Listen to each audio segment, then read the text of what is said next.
আমাদের প্রিয় নবী সাইয়েদনা মুহাম্মদ রাসূলুল্লাহ সাল্লাল্লাহু আলাইহি ওয়াসাল্লাম যখন মক্কা থেকে মদিনা আসছেন, প্রথম গেছেন কোথায়? মসজিদে কুবা। সেখান থেকে নববী, এরপরে তিনি সফর রাষ্ট্রনায়ক করেছেন, আমরা সবাই জানি। এই রাষ্ট্রনায়ক হওয়ার পর খন্দকের যুদ্ধ হইল। খন্দক পর্যন্ত ইতিহাস গতকালকে আপনাদেরকে শুনাইছি। খন্দকের যুদ্ধের পর মদিনায় কোনো ফসল হচ্ছিল না। কি হচ্ছিল না? কোনো ফসল হয় না, লোকজন ক্ষুধার্ত। ফসল না হলে খাবে কি? এমত অবস্থায় কোনো ব্যক্তি পাথর বেঁধেছে এবং কোনো ফসল না হওয়ার কারণে তারা সবাই চিন্তিত। কিছু কিছু কাফের মুশরিকরা বলতেছিল, মোহাম্মদ যদি আল্লাহর নবী হয়, মোহাম্মদ কি হয়? আল্লাহর নবী হয়, তাহলে সে আল্লাহর কাছ থেকে বৃষ্টি নিয়ে আসে না কেন?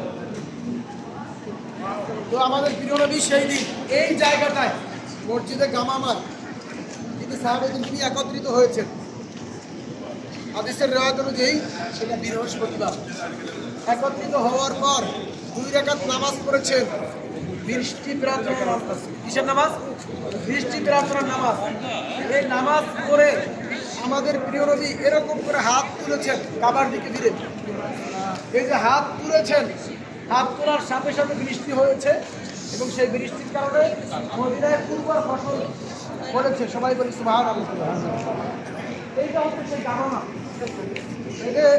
এটা আল্লাহ তাআলার নিদর্শনের একটা। এখন যেহেতু আসলে আমাদের এখন বাকি আছে, আমরা বেশি বাকি নাই,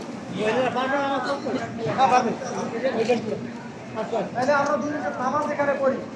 মাহবুবদের জন্য এই পাশে একটা গেট আছে, এই যে 10 হাত এই পাশে গেলে আপনারা 2 রাকাত নামাজ পড়ে আসেন, পরে আবার এখানে আসেন।